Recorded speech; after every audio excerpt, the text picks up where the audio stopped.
This is What's New, taking a look at you and your world. The unusual, the entertaining, and the stimulating. With Warren Martin, Nancy Nelson, and Gil Amundsen to let you know what's new. Good morning. I'm Nancy Nelson, not Warren Martin. Warren is here, but he's outside playing with frisbees right now.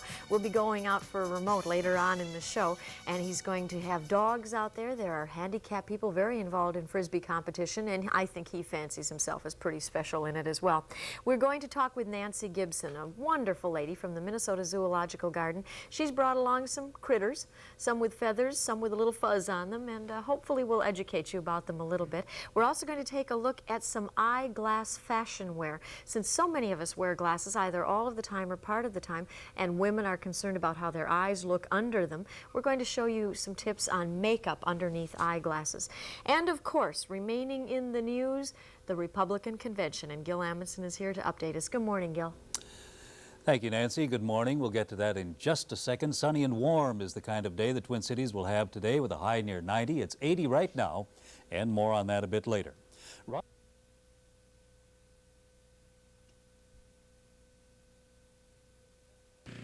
Here's the kind of weather they'll have for it. For the Twin Cities, sunny and warm today with a high near 90. Becoming partly cloudy with a chance of thunderstorms late tonight and tomorrow morning. Low tonight about 70, back up to near 90 for Friday. There's a 30% chance of those thunderstorms tonight and tomorrow morning. Right now in the Twin Cities, we have sunny skies, northeast winds at 8 miles per hour, humidity at 51%. The temperature is 80 degrees. That's news. Now back to Nancy. Well, Gil, we're not going out to frisbees yet. In just a moment, you won't believe what we've got in here. We've moved the furniture and we're getting ready for some animals from the Zoological Garden.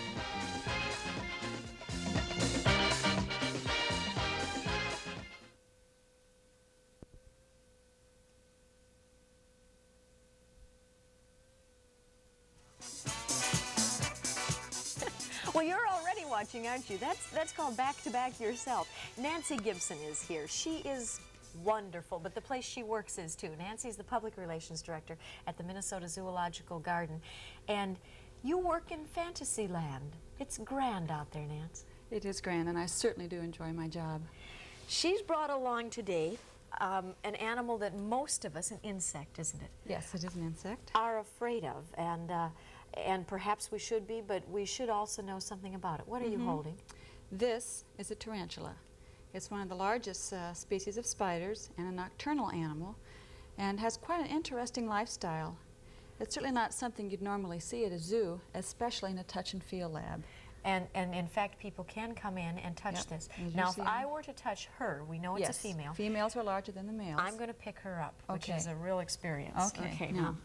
Now, the best way to pick up tarantulas is put your fingers in between the middle pair of legs. There you go. Yep. She's squinching up. Yep. Pick her up. Don't nudge. Gently, and you can find she's very light. Okay. Now wait a minute. Come on, little girl. Now, put your other hand out flat. All right. There you go. Ooh. I can see she's really quite light. This is an orange-kneed tarantula. There are about 30. Why is she moving? She wants to go from hand to hand. Okay. I'm sorry. There are about 30 species of tarantulas that live in the United States. Now, Hollywood has managed to conjure up a lot of eerie feelings of tarantulas, but a tarantula bite has never been fatal to a man. Their sting feels much so like... good to know. Yeah, it is good to know. The sting is comparable to more of a bee sting.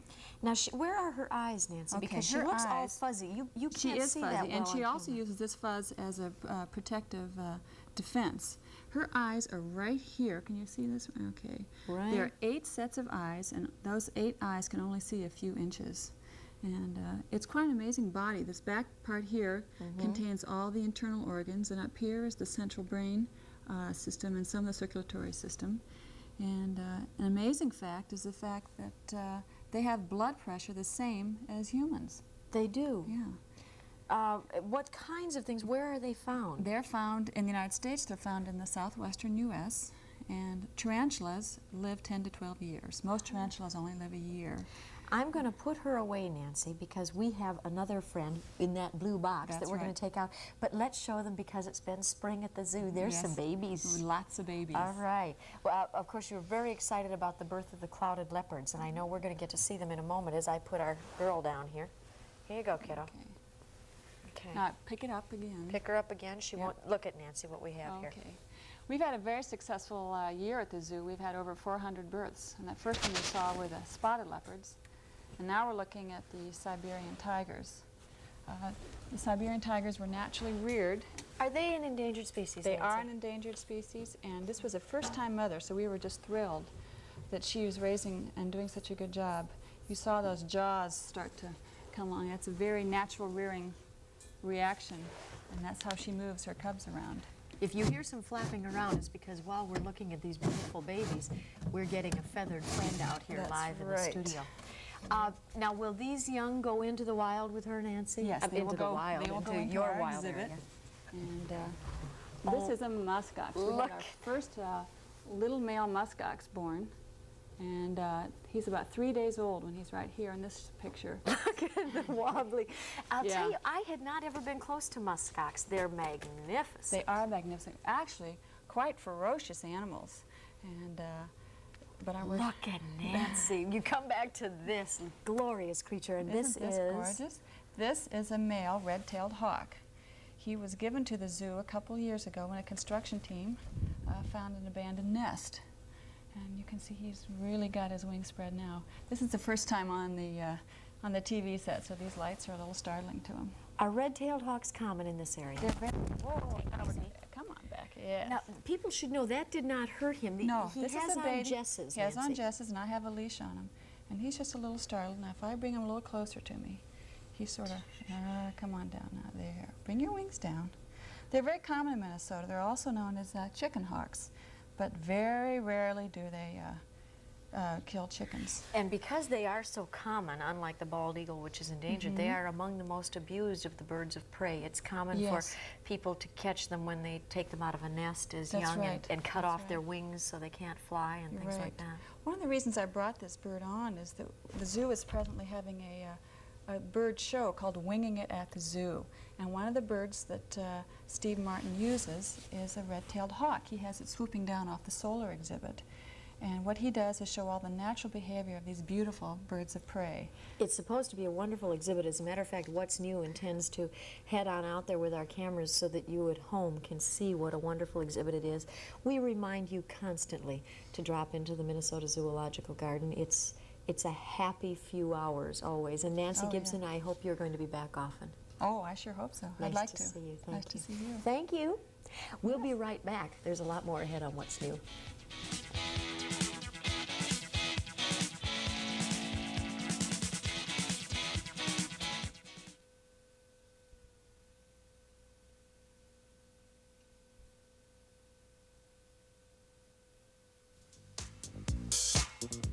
You know, all sorts of people have made eyeglass wear fabulous. One of them is Sophia Loren. She just happens to wear Xylo-wear glasses. Is that right, Hillary King? Xylo-wear. And it's nice you're here, Hillary. You've been in town for a major convention, haven't you? Yes, I've been here for a few days, and it's a great treat because I've never been here before. You have brought Lucy and Corbin along with you today, and you're wearing glasses. Many of us who wear glasses, and I'm one of them who wears them part of the time, are concerned that when we wear them, we want our eyes to look well.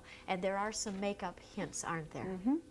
What we have to do is, if we take Corbin, put your glasses on a minute, Corbin. When you wear prescription lenses for near sight, if that's your vision problem, you have to define Corbin. the eyes very, very carefully. She has eyeliner on the upper lid and the lower lid.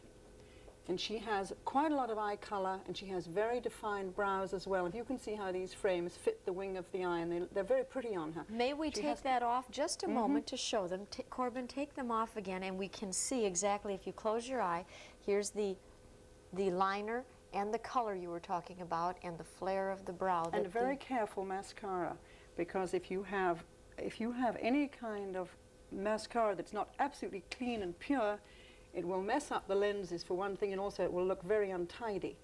Don't those look beautiful? Now Glasses these are have- from the new Sophia Loren collection. Now there's another tip here about making up. When you wear glasses, put the blusher on after you put your frames on, so you follow the line of the frame rather than doing it underneath. Of course. And Lucy has two different pair of glasses for different corrections, because you have to talk about Different the correction. strength. Yes. This is different strength. Now this is for a far-sighted person. or the woman who, as she gets older, needs glasses for reading, which is what Sophia Loren's problem is, and mine, and a great many other people when they hit 40.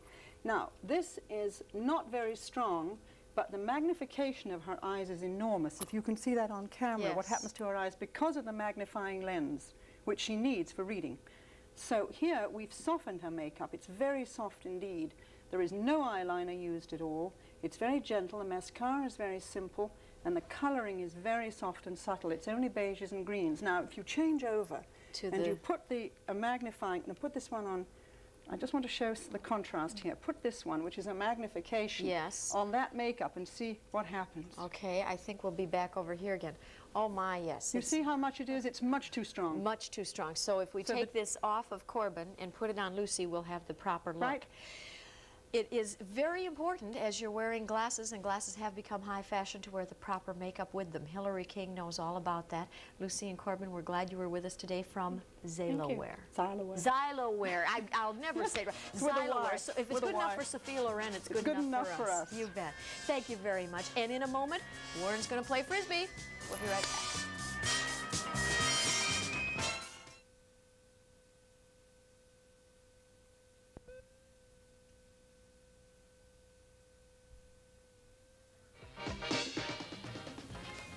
This is just a very modest demonstration of Frisbee.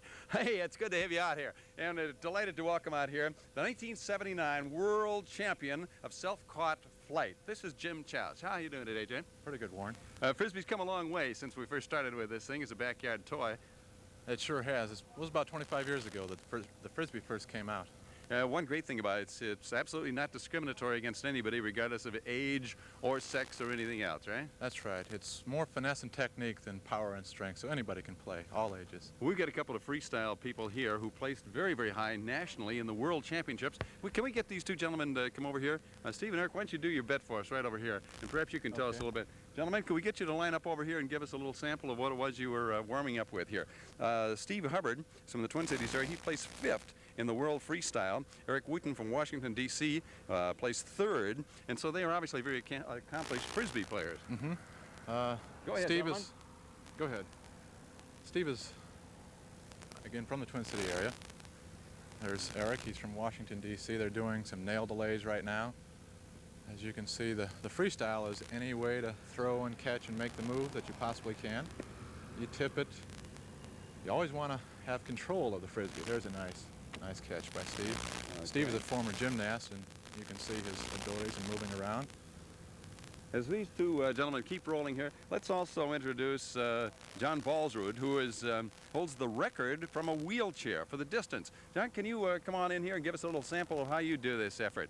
This is in conjunction with a major effort that's going to occur over at Courage Center on Golden Valley Road, and this will occur this weekend with many, many participants.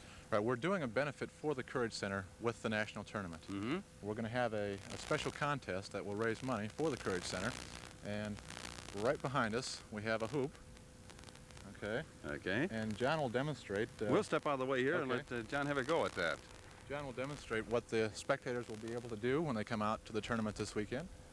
And for this, they pledge an amount of 25 money. cents for children and 50 cents for adults, all of it going to the Courage Center.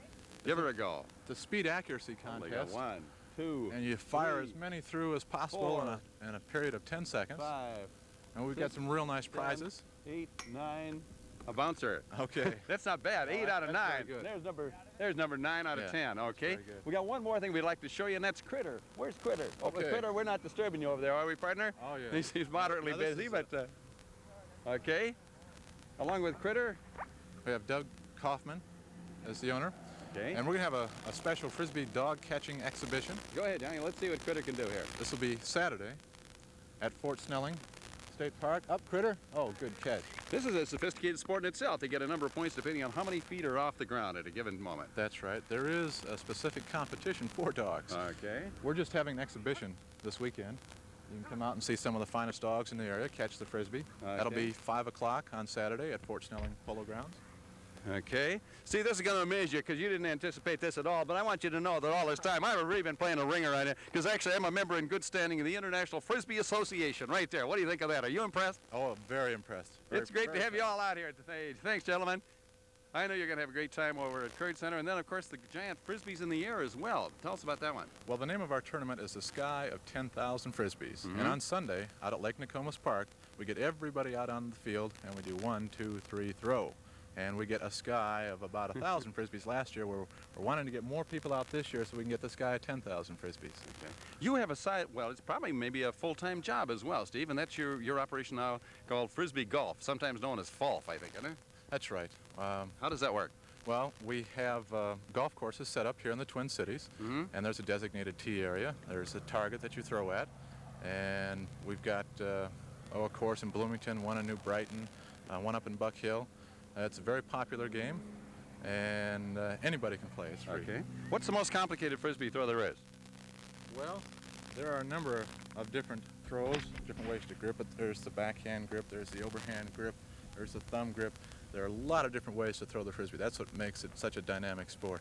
Okay, I'd like to really test your knowledge about this whole sport of Frisbee now, Steve. Are you familiar, do you know the name Harvey J. Kukuk? I sure do. Okay, who was Harvey J. Kukuk? He was the beloved director of the International Frisbee Association. Yeah, absolutely. In fact, I am the proud possessor of the only known picture of Harvey J. Kukuk walking down an alley in Philadelphia. You've got one of those pictures too, huh? Oh, yeah. There's some question about where Frisbee started. Does anyone really know where the name and the flying disc came from? The most recent thing that we've talked about lately is a man by the name of Frisbee had a baking company out in Bridgeport, Connecticut. And that was in the early 1900s, and they had pie tins that they used to throw around. And then plastic came into being, and we formed a mold of plastic. Steve Chalice, we thank you very much, and your colleagues here for joining us today with our Frisbee demo. We wish you success in the 1980s. We hope you're another champion there. Thank you. Okay, Nance, that's the way it is out here playing Frisbee.